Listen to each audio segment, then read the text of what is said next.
Peace, family. Welcome to another episode of Broken Theory. Today we got the homie ETEIS. What's good? Yeah, how's it going? How's it going? Thank you so much for having me. Bless, man. I appreciate you making some time to sit and talk with us, man. I just wanted to ask you where this music journey started from. Oh man, it started from a fun conversation between friends in New York, and it became something so much more beautiful that meaningful, I think we didn't know where we were gonna take this, and then it became this beautiful forest of melodies, and here we are now, making history. Nah, I feel it. As an artist, how do you feel like you found your sound? I think it was isolating myself a lot. I think that, the common artist looks for references and things that they want to do and be like. And I think a lot of for me was just riffing and freestyling and going off of whatever felt true to me. A lot of the times there wasn't a structure behind it. And I think I gravitated towards that, and I became comfortable in what I was sounding like. I feel that. How do you decide when a piece of music is ready to be shared with the world? Do you have like a specific process? Is there people that you show? What's it like? I definitely try to keep how many people I show it to a minimum, but there's a few people out there, I'm not in my head to them. They know who they are. But after I feel like I've gone through the mixing and mastering process, and my engineer, gets back to me and tells me that this is the closest that we're gonna get to perfect. I just got to get that last listen through and really feel that, and it has to hit my soul, and then we're ready to rock pretty much. What's your process like when you're working on an album? As far as the album, I like to be conceptual with it. It has to have some type of environment. A lot of things for me lately, I don't rush. So every time that I've gotten into project mode, or let's say album mode, I want it to come from something, a source, let's say something that has some type of depth to it. I haven't really ventured out into just making music, let's say for, the commodity of making music, or for, the normality of it. I think that for me right now, it's writing my story, which is very important. No, I definitely feel that. How important is faith to you? I'm sorry, can you repeat that one? How important is faith to you? Faith. A construct, a very powerful construct, an engine, a mechanism, a machine. My heart, my soul. Faith is definitely something that has kept a lot of things going in my life and towards a positive note. I don't want to get too deep into it, but faith is the engine for sure. Nah, I feel that. For you, what makes a good song or a beat? I think it has to, I don't know, for me, everything is in a sense vibrational, not to be too, scientific about it, but if it gives you goosebumps, if it gives you chills, if it makes you smirk or react out of your control, out of, you having to force a reaction, I think that's what automatically tells that something has touched you, and not even to be physical, but more in a sense as, when something really sinks in and makes you feel a good way, like that's how you know that, you like something, and it's kind of something that you want to continue to listen to. So as long as it's touching my soul, as long as it's making me feel all right, like I definitely gravitate towards it. Yeah, you feel like the job is well done, pretty much. Oh, absolutely. What's an average day like for you? Oh man, for me, I try to wake up early in the day, really go through all of my list of contacts as far as people that I have to tap in with, my mom being one of them, my family, make sure that everybody's good, and then my musician friends and, people that I work with in the professional world. But besides that, I'm usually just making a really good breakfast, something healthy, and then I'm just getting into routine. I like to read books, I like to listen to music of all genres, I like to dive into film. If I have to work that day, then I'll prepare myself an hour early for work. But besides that, the end of my night usually results in the studio or me working on some type of conceptual thing that has to do with my music. Nah, I feel that. Any books that you're reading or that you've read that changed your life forever? Books that I'm reading right now, I'm reading Animal Farm by George Orwell, if I'm not mistaken, that's correct. And something that's changed my life, I would like to say, is Inferno, and it's based on pretty much Catholicism and the idea of seven hells, and there were some films written on it, and I think that author was Dan Brown, actually. That definitely changed my life because it really put me in the realm of how many impactful things can happen at the same time while somebody's world is being, completely shifted. And what does the past and the future mean for somebody, and how can that affect anything in the present? So, Wow. Yeah, that sounds deep, man. I gotta definitely check that out. absolutely. What sacrifices have you made to get where you're at?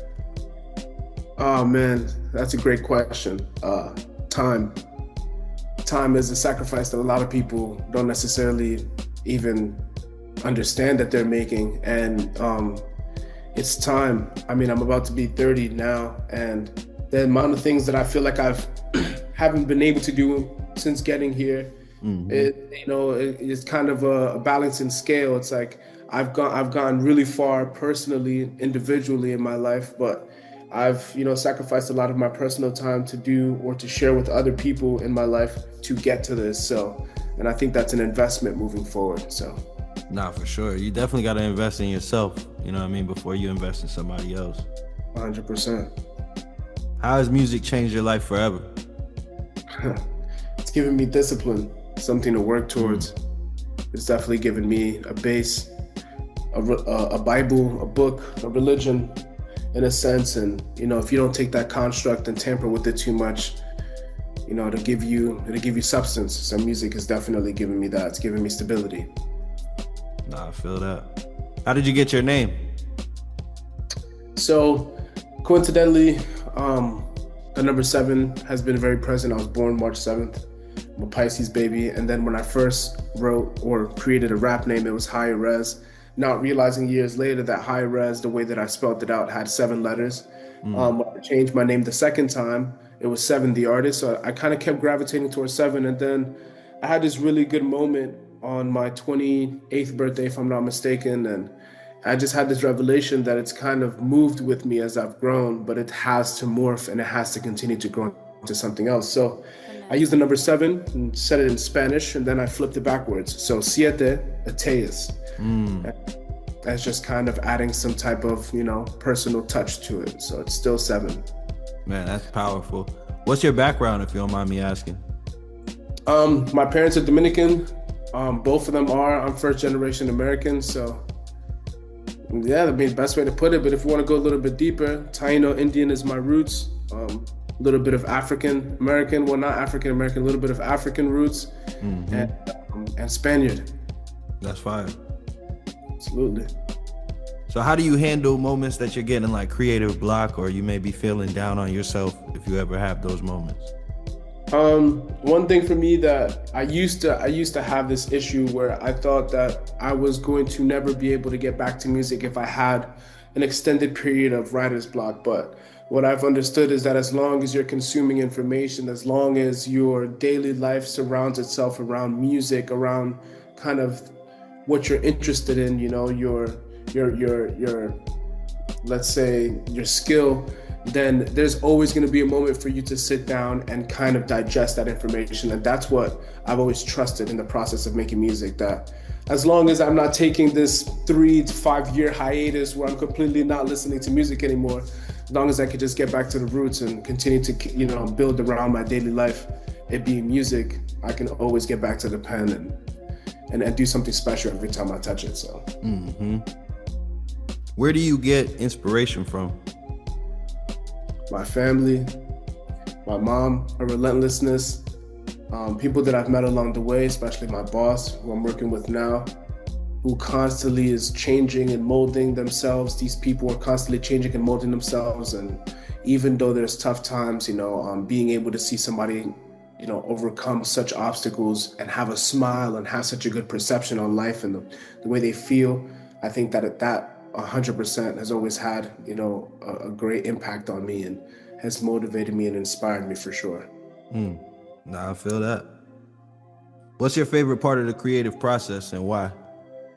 Finesse, baby. Oh man, melodies. I think for me, sitting in the middle of a verse, and after obviously I've created something, as a bass, or I found a beat that really speaks to me. And right now I'm going to move into making my own beats. I think that really finding a melody, like a heart to it, a heartbeat to the song, is probably my favorite part. And once I sync on one, and when I feel it, like I think that's the best feeling. It's like, an accomplishment. Like I just completed a very difficult task, especially, as far as music. It's one of the toughest ones, is to have a good melody with a rap song or with a hip hop song. Oh yeah, definitely, definitely.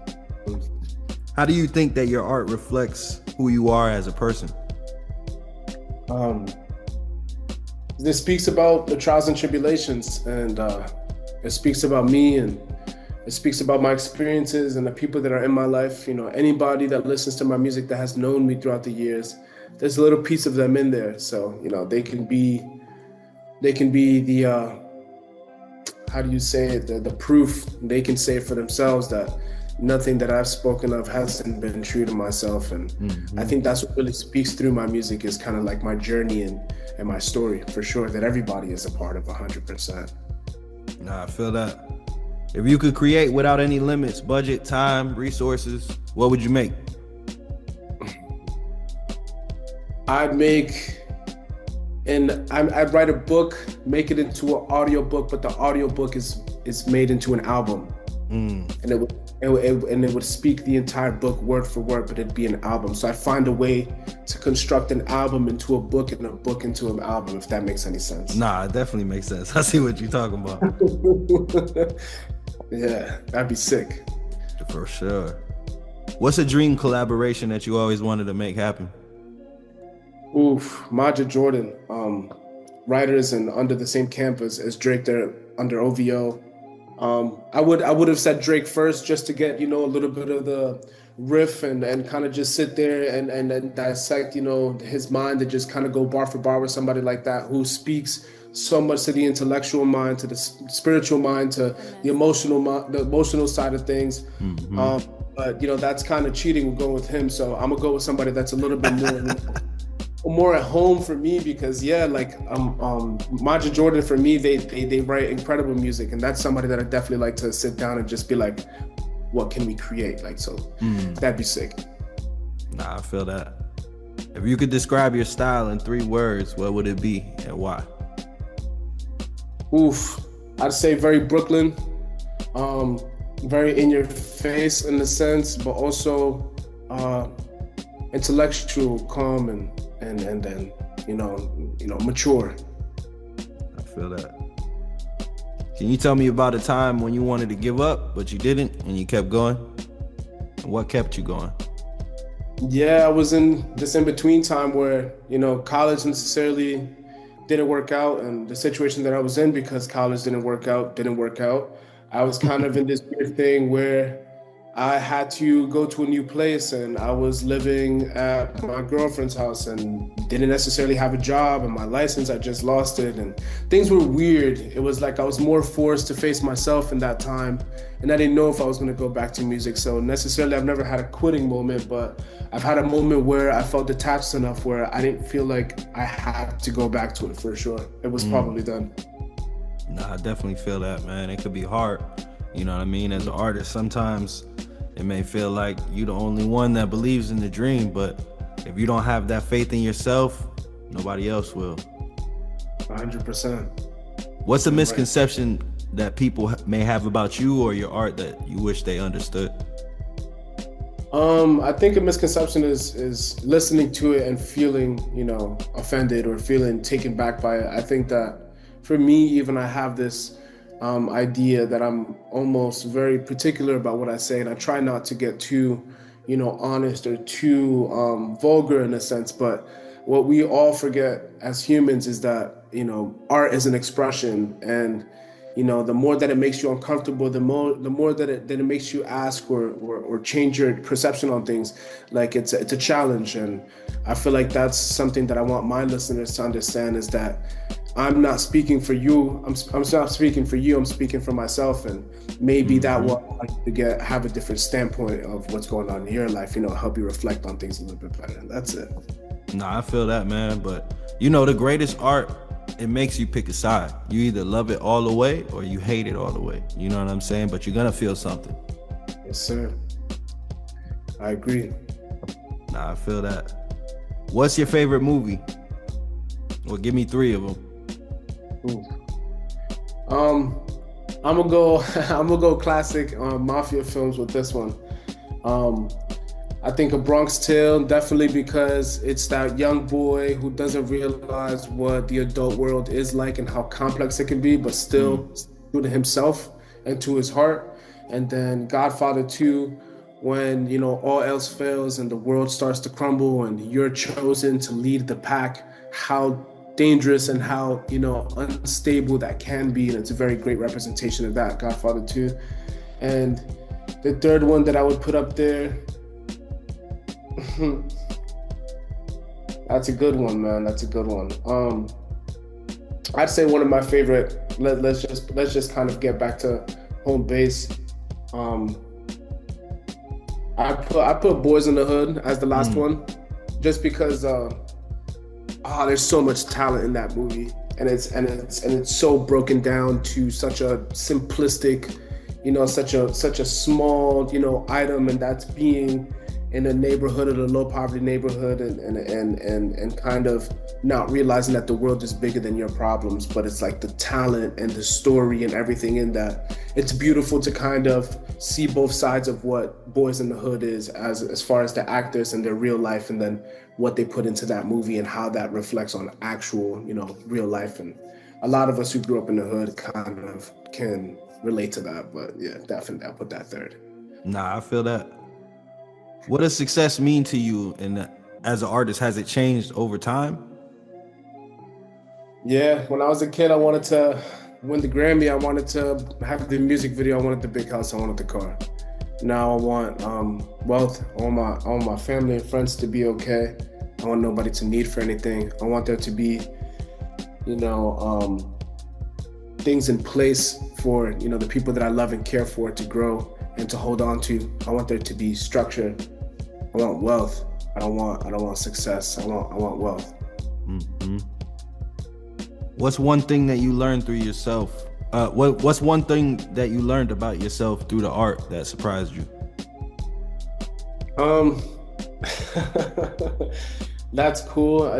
That's a cool question because it took me a while, and it's crazy for me to be able to admit this even.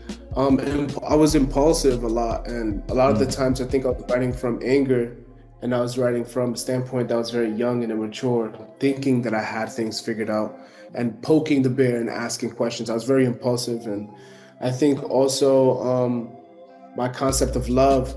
I think that a lot of the times when I reflect back on my music, I think that I'm telling somebody the story, but I realized later in life that I was telling myself what was going on, and it helped me kind of realize that I've been doing a lot of things the wrong ways. So it's been kind of like a verbal mirror for me. Nah, I feel it. Because, you're able to kind of take a step back and look at your mindset like a time machine, if you will. You know what I mean? And be like, damn, this is how I felt 5 years ago. You know what I mean? Like, damn, this is who I Yes, was sir. 5 years ago. It's like, kind of shocking to see the growth go from one to another. You know what I mean? And it's definitely something to be proud of, for sure. 100%. I'm on my young Marty McFly. There you go. There you go. Yes, sir. What's a moment that you felt the most vulnerable in your art, and how did it feel to share it? It was mine. I had just signed with this group called Nova Music Group, and I had a plan to release three EPs that were 7 songs long. And um, the first one that I released was called Weldon Street, and it was an ode to my neighborhood that I grew up in, my childhood neighborhood. And my brother at the time was just doing a stint where he went to jail for. I feel like it was a mistake on his part, but he didn't commit some terrible crime. It was just young dumb kid's mistake, and he did 2 years. But his separation from my family at that time, I wrote, I dedicated that first 7-song EP to him, and I think that was definitely my most vulnerable because it really made me feel and step outside of myself, where I dedicated something that I was really, really passionate about, which is music, to a specific individual, and I spoke on them and on their story. Kind of how For Your Eyes Only by J. Cole makes you feel. It's where it's not him generally, but how kind of that situation is just as real as his. No, I definitely feel that, man. That was a great album. I love that album. Oh, absolutely. Definitely up there. Top 10 for sure. How do you quiet self-doubt? I got a good amount of cousins and brothers that live in my head, and they always tell me, "Oh, you got this, baby. Come on, we we ain't stopping here. You got to lock in." So Yeah. pretty much it's just a lot of the time in my head is it's me reflecting on those characters, me looking at those characters, and just saying the things that they would say to me, and that gets me right back pumped up. We end this again, all over again. Nah, for sure. What's a question that you're constantly asking yourself as an artist?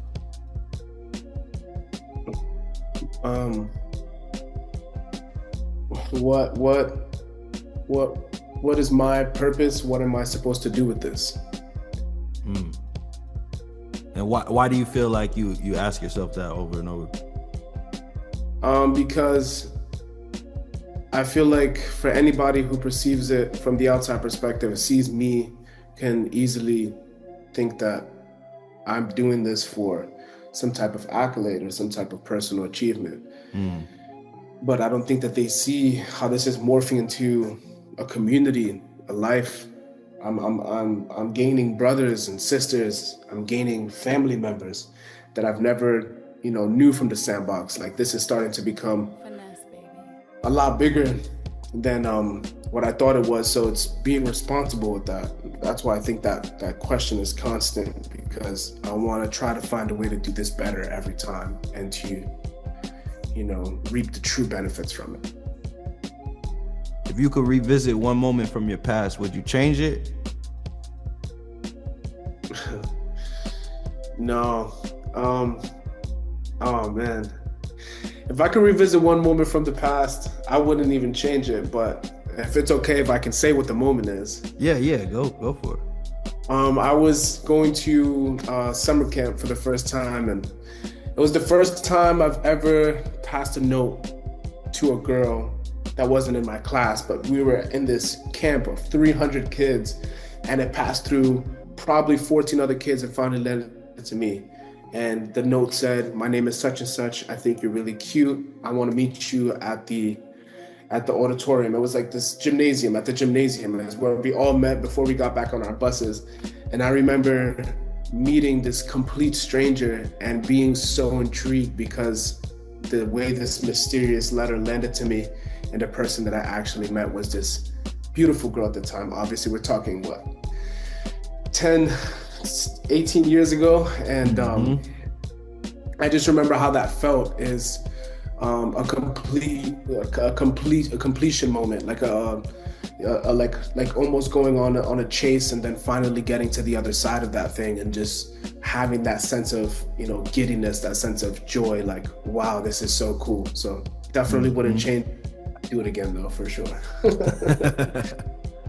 What emotions or feelings do you think are missing in the world today, and how does your art address that?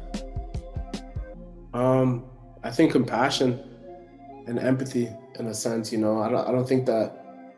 I think that it's become too much of a dog-eat-dog world, and I think that some people or some situations just need to be left alone, and people don't have the common courtesy of just having a little bit of compassion and just feeling for the other person and trying to communicate better, instead of this dog-eat-dog, people just being aggressive and doing power moves on each other. And I think that my music is a representation of a person standing up for themselves, but not being Rambo. I'm more so trying to be a peacemaker as well, and I'm also trying to give knowledge and also explain that this is not coming from an angry standpoint, but it's about time you stop messing with me, kind of thing.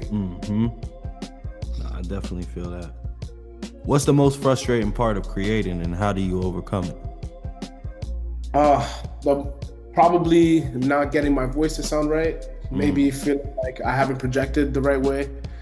If I've worked on a song for 3 hours and I listen back and it doesn't give me that feeling that I've done enough, that's definitely probably the most frustrating. Like putting songs to the side and not finishing them when I want to is probably the most discouraging feeling, I feel like. Who was the first person to really believe in your talent, and how did that feel to you? Shout out to Lost Temp, my boy Josh from back home. He was my brother's age, and my brother's 5-6 years older than me, and he's a little bit older than him. but he used to be like the hardest rapper in our neighborhood. He wasn't even from our neighborhood, but his cousin lived on our block. And he used to come over to the neighborhood and rap for us and battle anybody who wanted to battle him. And when I moved out of when I moved out of New York and I moved to Maine, he's one of the first people that I thought of to message and to ask questions. And I think that his involvement and him giving me the advice, I knew that he believed that I could take it somewhere, because what I had sent him, he was just like, this is good, but like this could be great. And that propelled me to a height that I never thought I'd get. And I'm not saying that I'm some, prolific artist yet, or, I'm one of the greats. What I'm saying is that without that kind of, fuel, I would never have this type of gas, if that makes any sense. Nah, it definitely does, man. But there's something about like when you're not where you want to be and you know what you want to get out to the world, and somebody seeing that and being like, nah, do it like this, but you're gonna be great. It's definitely something that it does to your soul, that, you know what I mean? If you don't have that, it doesn't give you that type of fire under you. You know what I mean? Oh, 100%. And the advice, the form of advice and where he reached into, he said, pick pick any of these albums from the 90s that's hip hop. And he gave me Nas and P-Rock and CL Smooth, and he gave me gems to choose from. And I chose P-Rock and CL Smooth, and shit, look where we at now. Mm-hmm. It was tailored, you know what I mean? Yeah, nah, I definitely feel that. Who was the most surprising person that ever reached out to you about your work?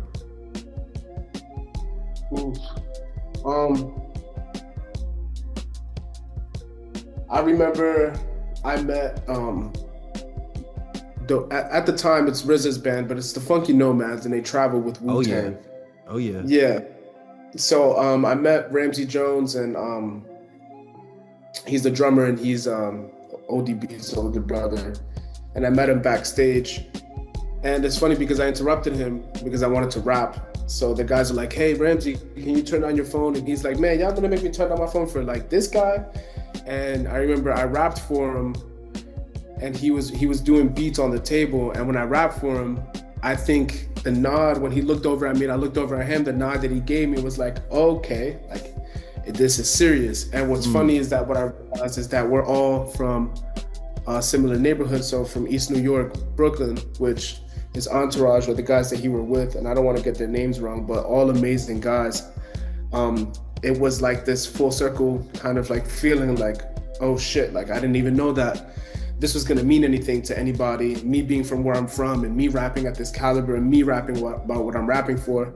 And then, moments later or months later, Ramsey Jones commented on one of my posts, and I think it was like a happy birthday or a Merry Christmas or something, and it was very genuine, and it was very, because you can tell when somebody isn't on social media, especially with the status or with the career or with the, the history that they have, and him just kind of going out of his way to just kind of like give me a nudge, especially because we were coming from the musical world. I think that was one of my favorite, for sure. Nah, I definitely feel that. Do you have a studio snack or drink that you can't go without? Water, and if I'm with a group of people, cold beer. And if I'm gonna do a snack, it'd probably be like some chips or something. But I try not to have anything noisy in the background. I don't like people crack snackling and popping. Nah, I definitely feel that, man. So for sure, water, if not cold beer, and if it's poured into a glass, even better. And it's just something to get the moods right, you know what I mean? Nah, I feel that. What's a studio habit or ritual that you swear by? Lighting. If I'm gonna step into any space, especially if I'm curating the space, the lighting has gotta be right. I don't like bright lights in my face. I don't like bright lights in the middle of the room. I don't like shadows projecting off of people's bodies awkwardly off the walls. Like I definitely like to have a very warm lighting situation, and that's something that's kind of like, even, I hate to use the word, but ritualistic for me. Like it has to be that way, or it's gonna make me a little bit uncomfortable. I'll try to rush my way out of the session, to be honest. Nah, I feel it. So like, how do you keep control of that? For me, if I go to somebody else's studio who has kind of an awkward lighting situation, I'll definitely just try to play the out of bounds. And if it's something that I'm just kind of helping with, I'll just, I'll get my 2 cents, but I'll have kind of like this routine where I'll walk back and forth to the kitchen or something. But if I'm doing it in a place that I have more control over, I kill all of the lights that's in the house, that's coming from the actual outlets or whatever, that's coming from the actual sources or whatever, and I'll turn on a lamp and I'll turn on any neon lights that I have, and I'll start with that. So when as people are entering the room, they automatically feel like, oh, this is how it's set up, like, okay, this is where we're getting comfortable, and they acclimate themselves to that. That's kind of approach it. Yeah. Nah, I feel it. What's the most random DM you've ever gotten from a fan or artist? I had this actually happen a couple times, and this is not even something worth bragging about, but especially when I was starting, and I was going super hard in the beginning because I was trying to be part of this label, and me and my boys are trying to make it and all this stuff, which is a beautiful thing. But at the same time, if you're doing that for the wrong motives, it's never going to end well. That's just a piece of advice. But at that time when I was doing it, I had a couple young guys who were probably just a couple years younger than me reach out to me and just be like, yo, you're such a huge inspiration. Like, I love what you do. Like, I can't believe that, in my realm or in my, community, there's somebody like you that's doing it the way you're doing it. And that was always cool. I had that at least 2-3 times that I can remember. Nah, I definitely feel that, man. It's nothing like, you know what I mean? Because you remember those moments too when you were looking up at people. You spoke on some earlier, you know what I'm saying? And like, to see people looking up to you like that, man, it just goes full circle, Absolutely. Nah, I feel that. Give me 3 of your favorite albums. Ooh, not an album, but I'm definitely gonna throw So Far Gone by Drake on there because it's a huge ode to Houston. Well, technically, it's an album. Now it's an album. Yeah. And probably some of the best, like, I feel like sonically, some of the best stuff that was organized, especially at the time coming out, 2008, 2009, like, I thought that was incredible. That's definitely up there. I want to be fair here, and I want to definitely, I definitely put Nas's Illmatic up there because I definitely was not a huge, firm believer that, hip hop was as incredible as it was in the 90s. Because I'm 95, baby, but by the time that I came into my, consciousness and realized what's going on, probably 2005, and you had, 50 and everybody coming out, and it was cool, but the 90s, in a sense, I feel like anybody who was my age at the time, you'd had to open a book. You had to have somebody to give you the albums. You had to have somebody listening to it. And for me, when I heard Illmatic for the first time, I was like 14, 15. So this is like 10 years later, maybe more than that. And it was my realization that it's like, oh shit, there's this whole, I feel like subject in school, like there's this whole history that people are like low key forgetting about and shouldn't forget about. So I put number 2 for sure. And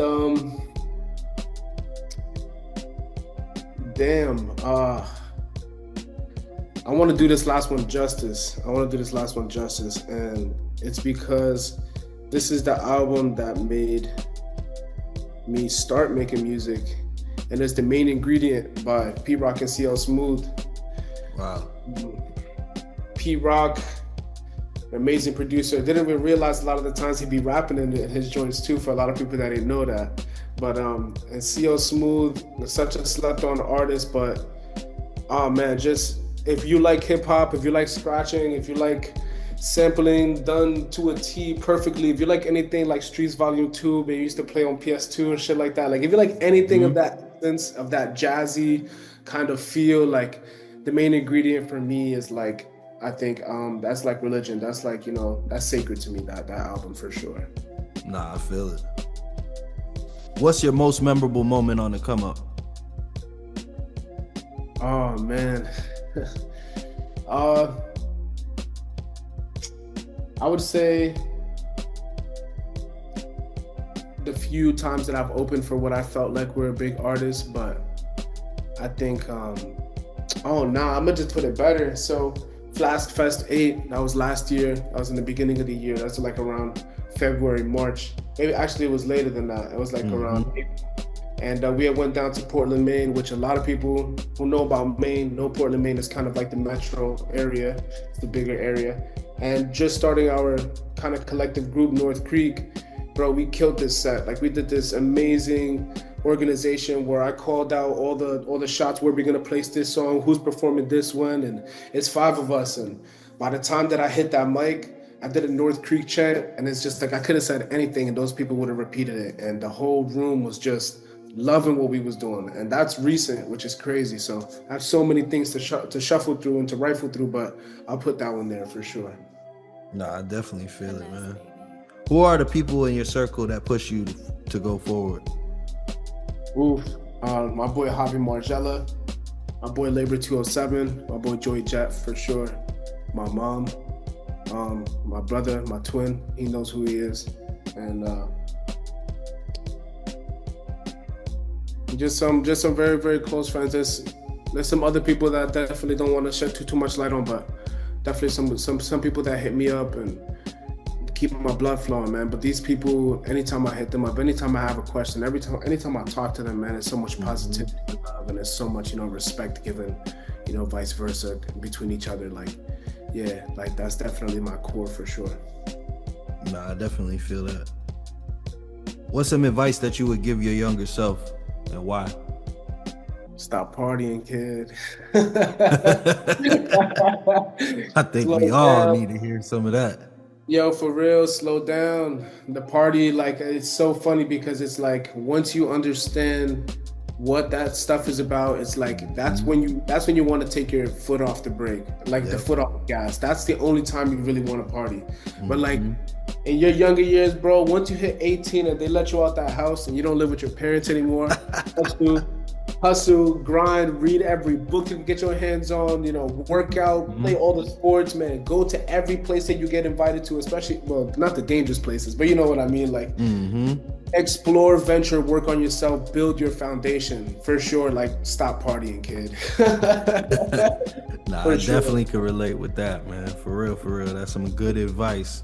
And for everybody that's, in they 18s and, in their younger stage, man, definitely take heed from that. Because, I feel like when that's the main focus, we missing out on a real opportunity of being able to lock in and, get great with our craft and put that 10,000 hours in. Had I studied music like I was studying the bottle, or the parties, you know what I'm saying? I'd be further than I am, but everything is all written, you know what I mean? So it was meant to work out this way, and I think for you as well, it was meant to work out that way as well. But yeah, if we had a time machine, definitely I would have stopped partying too. But man, everybody 100% encourage you to enjoy your life and have fun, do it in a responsible way, moderations, but it's a good piece of advice to not prioritize the things that are going to take away from your valuable time. And then we spoke about this earlier, how time is a thing that I feel like can be wasted or invested, and that's a really good concept to pay attention to. So nah, for sure. Man, before we get out of here, we got less than a minute left, but is anything coming soon? Absolutely. So today just dropped Bouncy House on all streaming platforms. The music video is out. All you got to look up is ETEIS, ETEIS, and my YouTube channel should pop up, and every streaming platform it should pop up as well. But look forward to a North Creek project that's going to be coming out with my collective, and also an ETEIS project dropping in the summer, or if not, the fall of 2025. You already know, man. From East New York all the way to Maine, we out here doing this. Nah, for sure, man. Definitely appreciate you taking some time, man, to sit with us and chop it up.